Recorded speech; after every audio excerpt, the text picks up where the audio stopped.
welcome everybody. We've got a few more people joining, but we can go ahead and get started with a few housekeeping items and introductions. So welcome to the Scripps Technical Forum. We are very excited to have everyone join us today for this virtual event. We are going to be talking with the University of Hawai'i at Manoa and Seabird Scientific about the Lahaina Wildfire's impact on coastal water quality and the projects surrounding that. A reminder, the Scripps Technical Forum is an opportunity for the technical community at Scripps to connect directly with industry experts to explore innovative new solutions, technologies, and research applications. We're very excited to have our Scripps Corporate Alliance partner, Seabird Scientific, here. And just a reminder to everyone who's watching, if you are interested in bringing a topic to the Scripps Technical Forum, if you'd like to share your own research or a recent partnership you have or results of an interesting project, we would love to feature you. So please reach out to Vanessa, Douglas, or myself, Cannon Purdy, and we will get you on the schedule. Before we begin, just a few housekeeping items. Please feel free to use the Q&A for your questions. We will have a lively discussion, then open it up for questions and discussion after. Many of you submitted questions online through registration, so we'll make sure to get through those. Everyone is muted and off video, but as we jump into the Q&A, you can raise your hand or use the chat if you would like to chime in. And also feel free to use the chat if you're having any technical difficulties, and we will help you with that. And just a flag, we have a upcoming technical forum in July on the 17th with Eastview Geospatial, so stay tuned for more details about that. And thank you for attending. And now I will turn it over to our wonderful speakers. So first we have Dr. Andrea Kealoha. She holds a BS Bachelor's of Science in Global Environmental Studies from the University of Hawai'i at Manoa, and Master's of Science in Marine Sciences from Hawaii Pacific University, and a PhD in Oceanography from Texas A&M University. She is currently an assistant professor at the University of Hawai'i at Manoa, and her research focuses on global ocean acidification, ocean warming, and local issues, coastal acidification, hypoxia, eutrophication, sedimentation, and invasive species. So large and small stressors on marine ecosystems, particularly coral reefs. And we also have Marielena Christopoulou. Don't worry about it. I practiced it and then got mixed up. Christopoulou, Marielena Christopoulou from Seabird Scientific. She holds a Bachelor's of Science in Marine Sciences from the University of Aegean and Marine Science in Oceanography from the University of Athens in Greece. Her research has focused on submarine volcanism and hydrothermal activity and their influence on the physical properties of seawater. She is currently completing her PhD at the Northern Illinois University, where she uses geochemistry to understand oceanographic conditions and nutrient dynamics in the Southern Ocean during a past warm climate event. And she recently joined Seabird Scientific as a customer support scientist. Thank you both for joining us. I will stop my share and hand it over to you for your presentation. And once again, to everyone who's watching, please chime in with questions and we will answer them at the end. So thank you, and onwards to our speakers.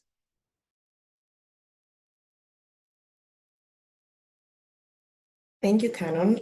Thank you, everyone. Good afternoon. Thank you for joining us. Today, Andrea and I are going to talk about the implications of the Lahaina wildfire on coastal water quality. This case study was a partnership between the University of Hawaii at Manoa and Seabird Scientific. Seabird was very excited to contribute to the study by providing an instrument, the HydroCAD EPV2 multi-parameter CDD, that I'm going to talk about more about it a little later on for this study. Next slide, please, Andrea. Thank you. So before we dive into the main content, let me walk you through today's agenda. First, we will start with a summary of the study, and then we'll focus a little bit on the coral reefs near Maui. We will discuss about the specific wildfire, the Lahaina Wildfire that took place in 2023. We will go over an overview of the monitoring and the deployment, where I will also talk a little bit about the capabilities of the HydroCAD EPV2. Then we'll move on to our results and findings, and we'll discuss the future of water quality monitoring on Maui. Next slide, please. Okay, so I don't have to, again, introduce myself. Canon presented perfectly. So I'm Maria Elena. I'm the customer support scientist at Scripps Scientific. I recently joined the team here. I have a background in geological and physical oceanography. And on a personal note, I want to say that I was very, very happy to be involved with the study. In the study after I joined Seabird and work on the data. Coming myself from a country that suffers from wildfires on our islands every summer, I was really very interested seeing all the setup and the specific case study. And with that, I'll pass it on to Andrea to present herself and the rest of the presentation. Yeah, I don't have anything else to add to. My name is Andrea Kiloha. I was born and raised on Maui, and I still live on Maui, even though I work at UH Manoa. I actually commute there. So this project, is very near and dear to my heart. And my research is really motivated by community. I work on the issues and the challenges that we kind of collectively identify are important. So this project is funded through an NSF Rapid grant to myself and 3 co-PIs that I want to acknowledge. Nick Hako is in the Department of Oceanography as well, and Nick studies metals. Eileen Nally is in Sea Grant and is also part of our new fisheries program. And Eileen studies contaminants in fish. And then Craig Nelson is also in oceanography and Sea Grant, and Craig is a microbial ecologist. So NSF Rapids are designed to provide funding very quickly so that you can get out into the field and collect perishable data after kind of one of these really catastrophic events like the Lahaina Wildfire. And it's 1 year, so it's not a lot of money, which is why partnerships like the one we have with Seabird were very important to this project. One of the things that we were concerned about after the wildfire was the impact of, runoff to coastal waters during the wintertime and through these major storm events, which we call Kona storms. So Seabird loaned us a HydroCAT, which we deployed right at the mouth of a major stream. You can see one of our graduate students here deploying the HydroCAT. And we left it out for 3 months, November 2023 to February 2024, which is right across the winter season. And it was monitoring for various parameters associated with potential stressors related to the wildfire. So coral reefs are important on a global scale, right? They're one of the most biologically diverse ecosystems on the planet. They're a source of food for hundreds of millions of people around the world. They provide coastal protection, so it's estimated that coral reefs dissipate, over 97% of incoming wave energy. So without reefs, our coastlines and our coastal infrastructure would be further inundated, for example, from storm surge. They hold economic value through tourism, for example, and fishing. And then in Hawaii and on Maui, and especially in Lahaina, our coral reefs hold important cultural significance. And the health of our culture and the health of our community is very intimately tied to the health of these reefs. So on August 8th, wildfires broke out across Maui, not just in Lahaina, but also included the urban town of Lahaina, as well as in Kula. The fire was a result of a high pressure region that was located north of Maui that generated strong winds. And in Lahaina, these winds are known as the Kaua'ula winds. And if you go back and look at like the historical accounts of these winds, you'd see that they're described as being hurricane force winds that would, flatten coconut trees and flatten ulu trees and turn the sky red. And these Kaua'ula winds have historically been associated with fires. So the Lahaina fire burned over 2,000 acres and 2,000 structures. Many of these structures were hazardous. So, gas stations, power lines, and cars. And if you've ever been to Lahaina, especially Front Street, you know that the sea level rise and the erosion is so bad that literally, Front Street is in the water. The structures are in the water. So these structures actually burned in the water. And in the days and the weeks after the fire, Maui was very much in response and recovery mode, but our community is so connected to and dependent on the ocean that concerns about ocean health came up pretty quickly. And so once our community started to raise those concerns, we felt like it was appropriate to start, looking into coastal water quality. So we dove into the literature and to kind of figure out what kind of stressors we needed to prioritize.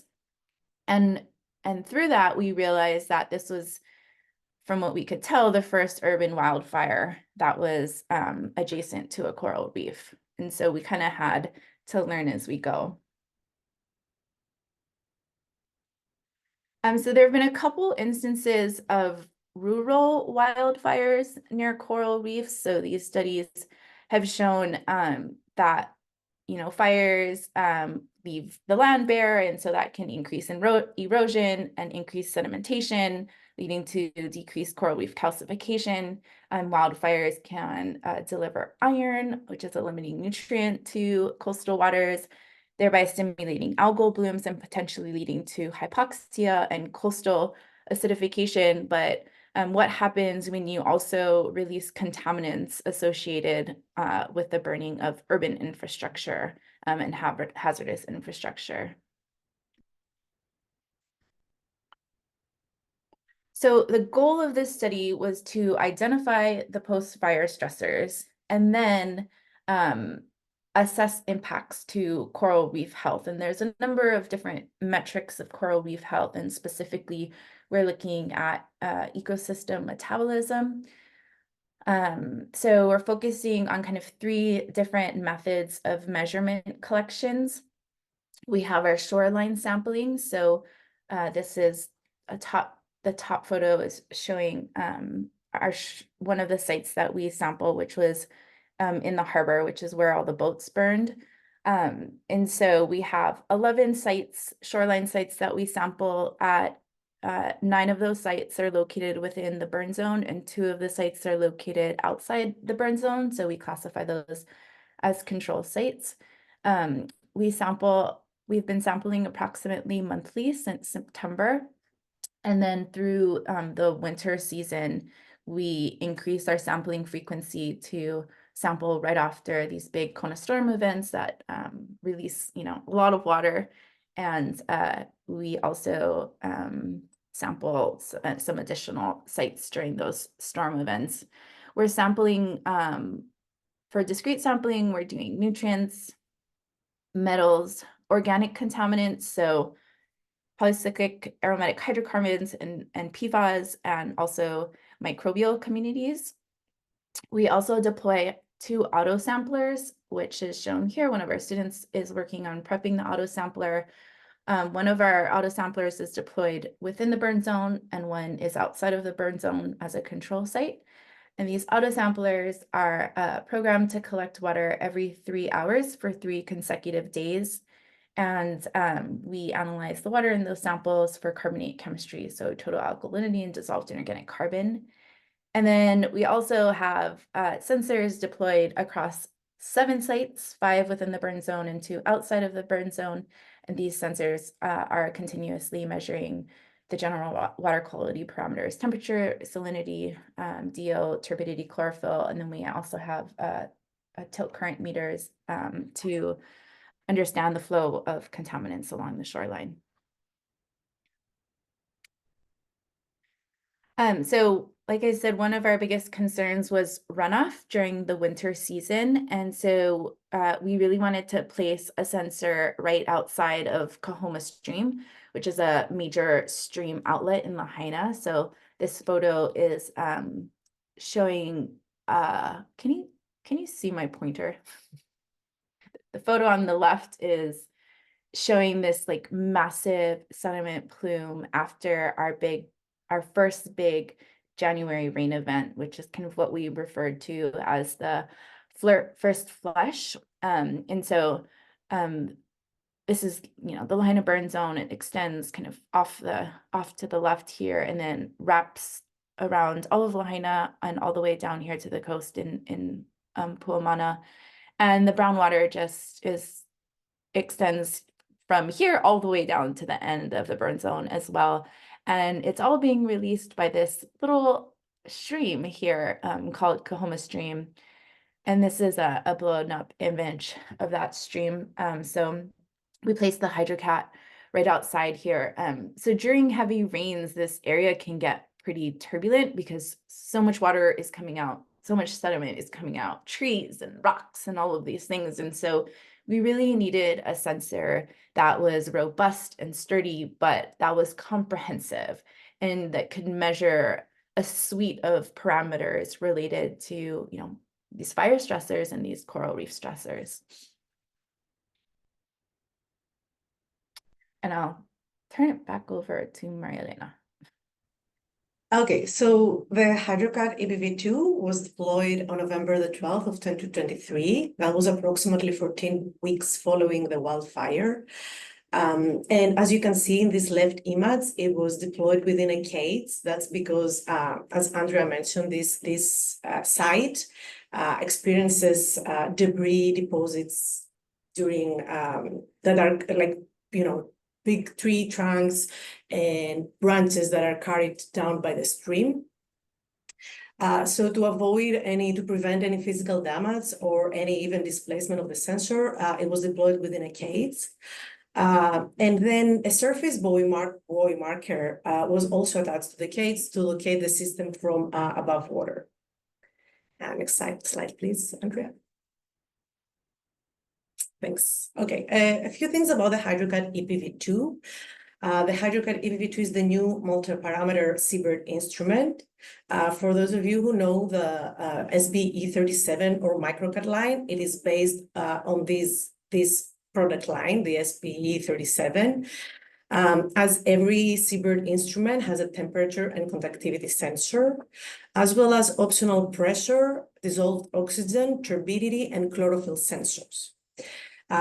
What is unique about the HydroCat EPV2 is that it also has an integrated pH sensor, a glass bulb pH sensor.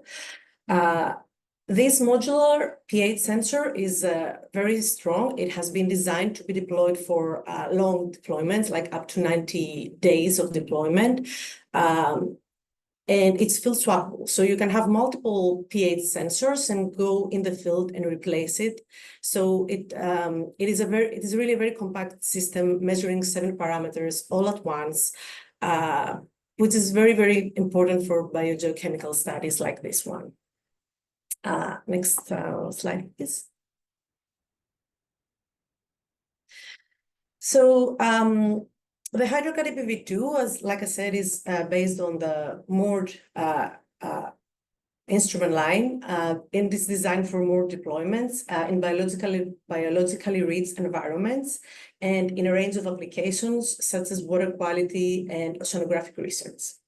Now, we know that in these biologically rich environments, it is typical for biofouling to occur,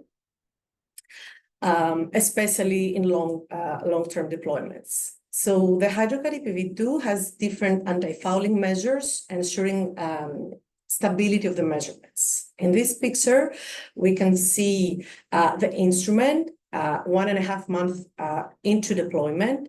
And as you can see, there is significant growth all over the cage and the instrument. However, the optical sensor that measures turbidity and chlorophyll has remained clear due to the integrated copper faceplate and the wiper that cleans the sensing window at every sampling interval.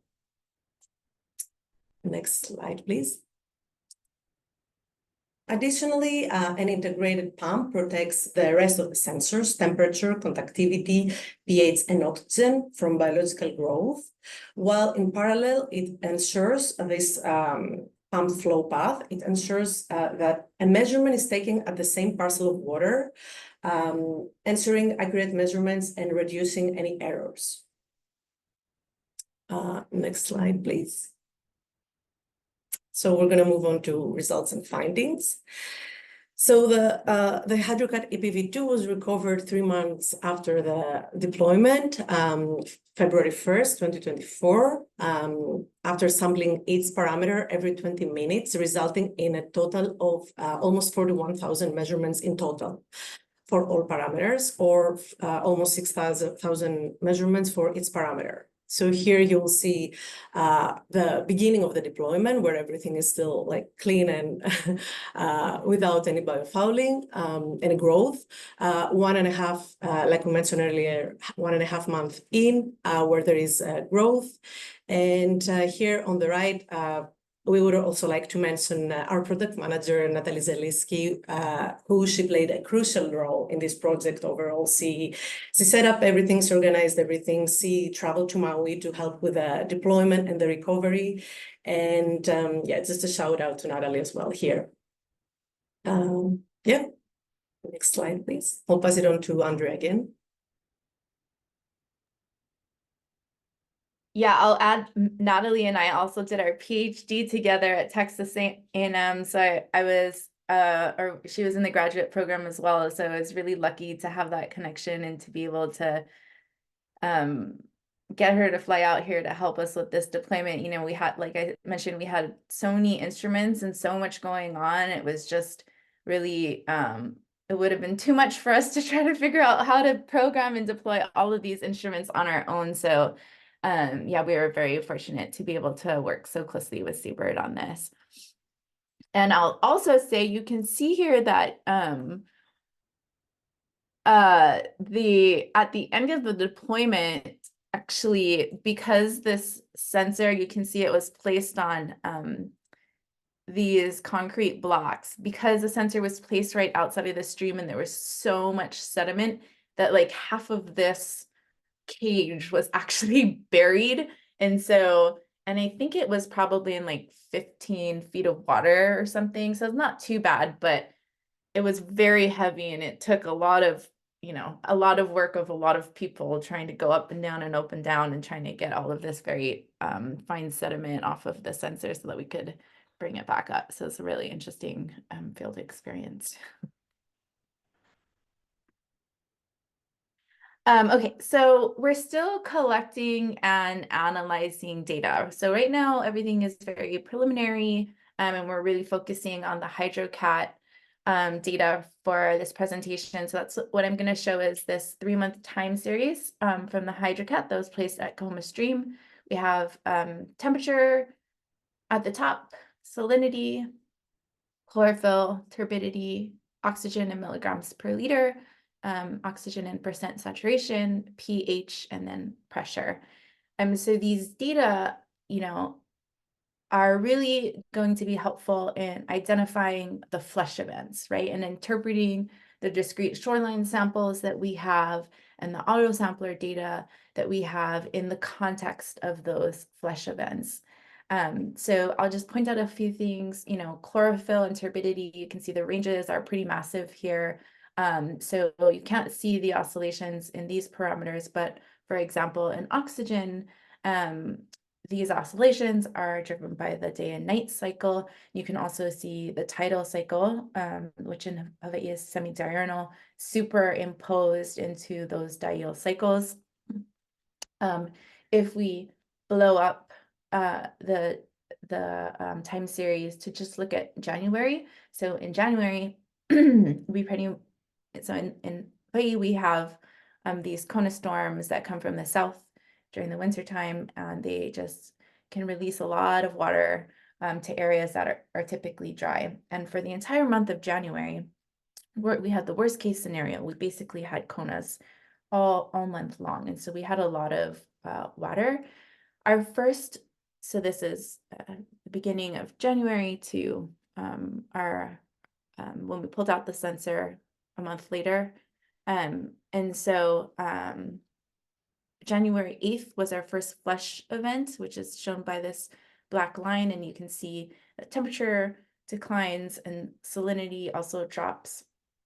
And these parameters are consistently lower for the remainder of the deployment. So, the Kona stream was pretty much running for the entire month of January. And these flush events are correlated with high turbidity and high chlorophyll. So you can see these drops in salinity correlate to peaks in turbidity and chlorophyll here and here. What else can I say? So during these flush events or during the runoff events, we also, and I'm not going to show this data, but I'm happy to talk more about it. We also saw increases in nutrient concentrations, specifically nitrate, and increases in certain metals like copper and zinc that were specific to just the burn zone. And we also saw higher concentrations of lead, particularly in the boat harbor, but the concentrations of lead were not toxic. However, the concentrations of copper would be considered toxic to aquatic life. And then we also, during flush events, saw an increase in microbes associated with hydrocarbons. And we saw hypoxic events. Well, oxygen levels go from like mild hypoxia to moderate hypoxia during these runoff and high turbidity events. And the time periods of hypoxia were extended at a number of the coral reef sites. So what are we working on next? First, we're expanding our work to include measuring contaminants in fish. Everybody in our community is asking, can we eat the fish? And so Eileen is going to be leading that work. We've measured the stressors or identified the stressors, and now we're working to analyze all of the data that connects these stressors to impacts to reef health through ecosystem metabolism. It's really our priority that we make these data publicly accessible to our community so that they can make informed decisions. And then, with the NSF grant, we have responded to concerns about acute stressors and impacts. But the reality is that, this area is going to be suffering for a long time. And as Lahaina rebuilds, whatever that rebuild looks like, we'll need to make sure that coastal water quality and reef ecosystem health are protected. So we're working on developing a long-term kind of strategic monitoring plan. And I'll end on a positive note. I think the silver lining of this project has been the collaborations. Like, responding to an event like this requires the help of many, many different groups. We could not have done this on our own. And so industry collaborations like those that we have, the one that we have with Seabird, governments, academia, community groups, all coming together to support this work for the benefit of the community has been a really beautiful way to do research, and I think really serves as a model for how all research should be done. And with that, I think we'd be happy to answer any questions. Should I stop sharing? Sure, yeah, and then we can see everybody on the big screen. Thank you both so much for that. It was really, really interesting to hear all about the parameters you've been able to investigate and coming together after such a tragic event. So we have some questions from the registration, and I'll start with those, and then please, everyone who's watching, go ahead and use the Q&A or the chat box to add any other questions as we go. I will start with a question for Andrea. If you could talk a little bit more about any ideas on maybe how long it will take for the ecosystem to return back to normal or start recovery, and if there are any maybe possible benefits from the fire and kind of this change in the water quality.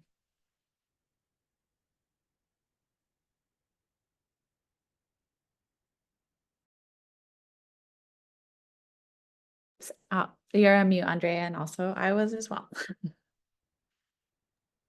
Okay, your first question was how long will it take for the ecosystem to recover? Yes.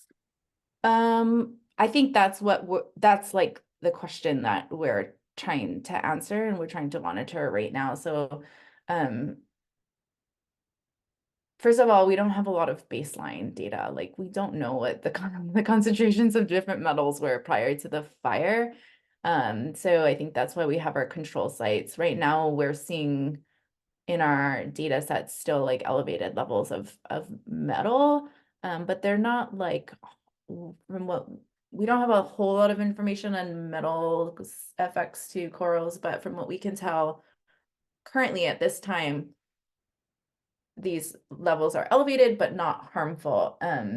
Something else that was surprising is that we haven't found harmful levels of organic contaminants as well.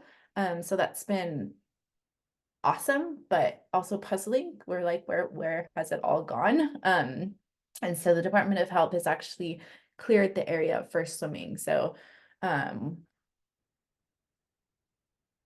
yeah, so I think, you know, on the acute side, we're probably okay. But I think one of my concerns is like the more long-term monitoring, what happens when you like have so much building going on right at the coastline. That's, I think, something that we're focusing on. And then your second question was benefit? Any possible benefits from the fire and changes? I would say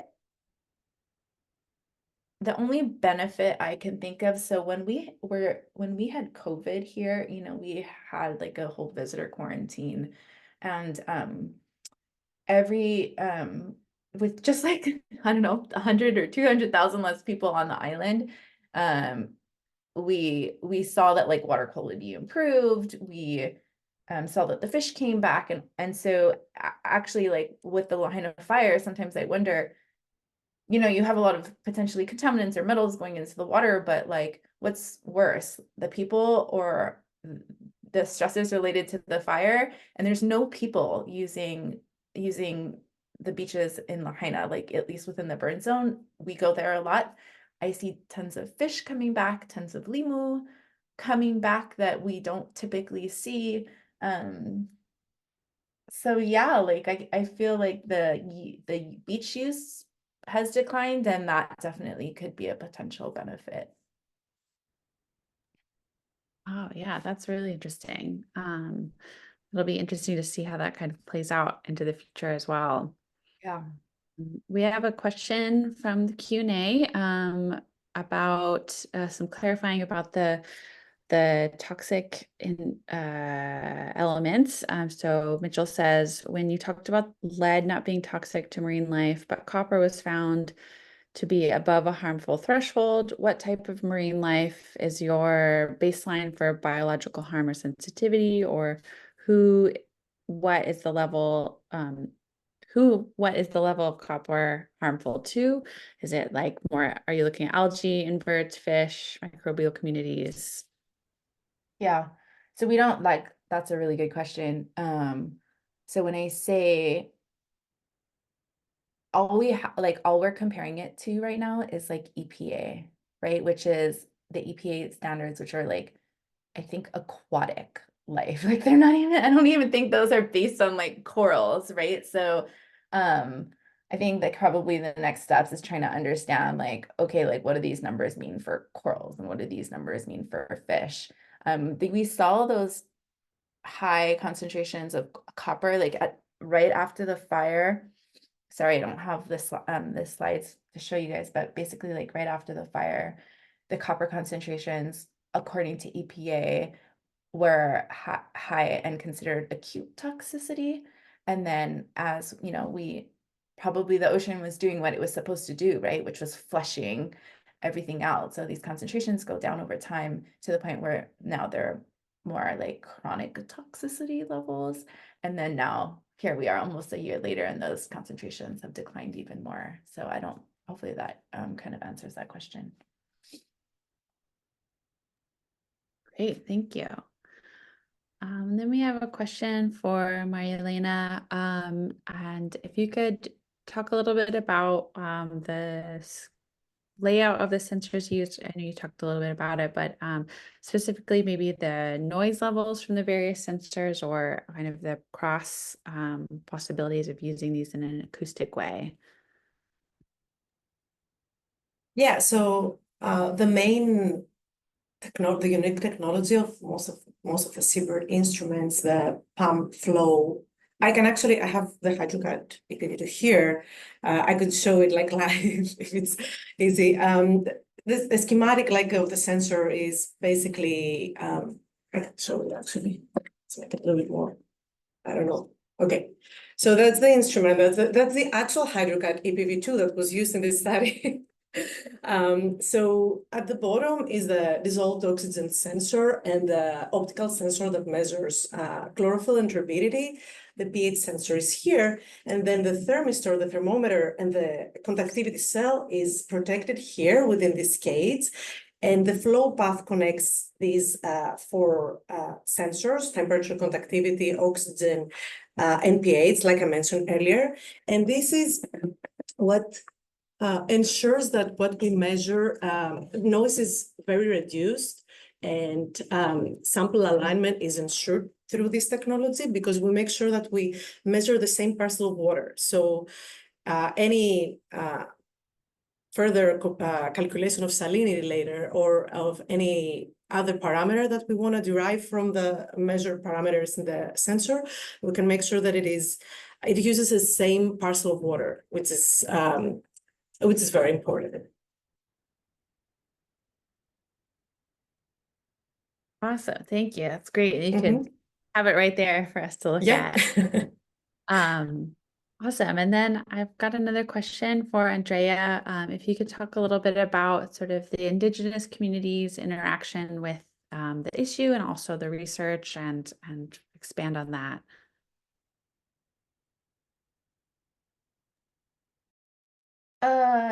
Yeah, I mean, so this is my community, so it's a little bit different than like going into another Indigenous community and doing work, but I would say like in general, you know, when you're working in Indigenous communities, you have to be kind of really thoughtful about how like you approach the work, right? Like understanding the people, understanding the place and understanding the connection that people have with these places, which is something that I was fortunate to understand already coming into the work.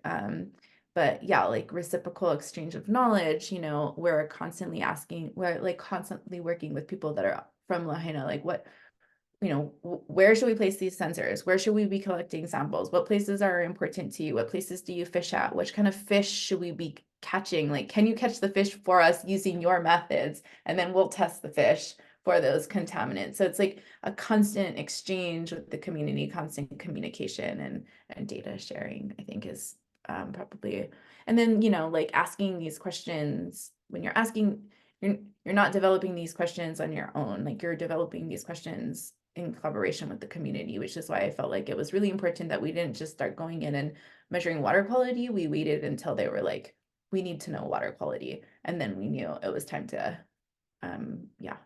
do the work. So thanks for the question. Yeah, absolutely. And audience members, feel free to add any more questions. Got another one from registration for Maria Elena.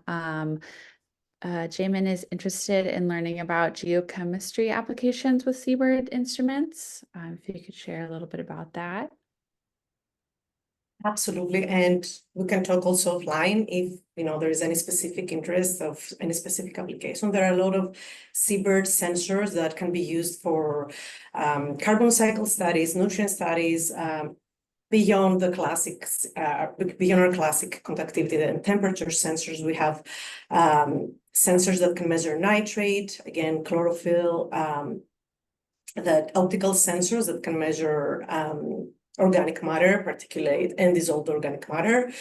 And of course, our pH sensors. So all these can be integrated into our instruments, into packets. And yeah, I'm happy to talk more if there is something you need more information about.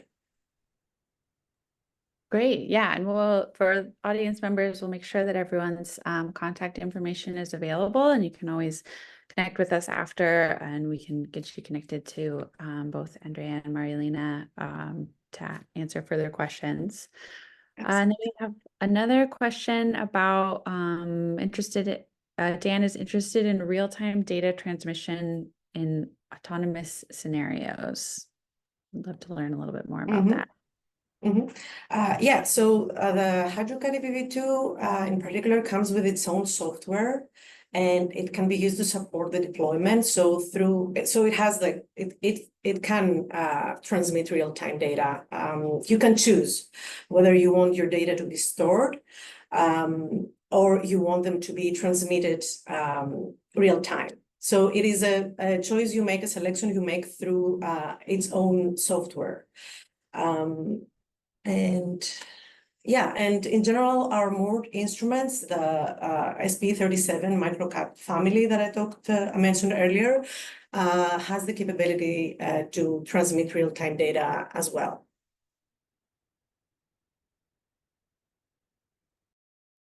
Great, thank you. Awesome. I've just got another one from Q&A from Samuel. We generally assume that the water column and coral reefs are well mixed. Do you have any data showing the stratification of the water column, or is it possible that the plumes primarily sit on the surface? I think the plumes from the flushing events. Oh, Andrea, you're on mute. Good question, Sam. Yeah, so we have when we collect our samples, I don't know if it's at every site, but so we have our students like run the show with all this field work, which is something that I forgot to mention. That is so awesome. But they have the Castaway CTD, so they do CTD profiles every time they collect a sample, just for that reason. Most of our sites are, well, like the site at the HydroCats place that's a deeper site.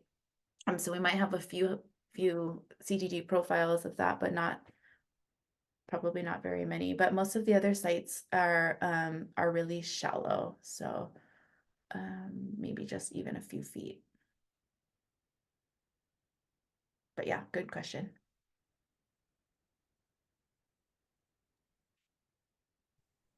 Awesome. Great. Any other questions online? Feel free to chime in now. And then for our panelists, is there anything else you wanted to say or share before we start wrapping up? Nope, just thanks everyone for joining us, and thanks to you guys for putting on this forum. Yeah, thanks. It was really a pleasure. Wonderful. All right. Well, if there are no other questions, we can wrap up. So once again, please reach out to myself, Vanessa, Douglas, with any questions or ideas for future technical forums. If there are any follow-up questions for our panelists, we will share the recording after to the registrants. And just to flag, we're also working on an in-person visit from Seabird in the future, so stay tuned for that. And thank you all very much for your time and really interesting research. And with that, I think we will say good night, goodbye, good day, and we'll hopefully talk soon. So thank you all. Thank you. Bye. Thank